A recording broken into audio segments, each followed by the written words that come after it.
tienerjare het ek dikwels gekla oor die weer. En veral omdat ek in 'n maand verjaar waar dit reën, was ek altyd omgekrap, want ek wil my partytjie graag buite gehad het en nie binne nie. En 1 jaar toe het my ma my geroep en vir my gesê, kom sit hier voor my, dat ek met jou kan praat. Hoeveel seisoene is daar in die jaar, het sy my gevra. En toe vra sy vir my, so, hoeveel keer wil ek in die jaar gelukkig wees? Want as ek net hou van die somermaande, wat dan van die ander maande wat nie somermaande is nie?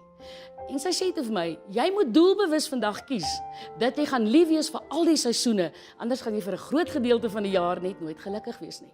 Ek is vandag so dankbaar vir daardie groot les wat my ma my geleer het, want jy sien, die lewe bestaan uit goed en sleg, soet en suur, en ons kies doelbewus hoe ons oor die lewe wil voel.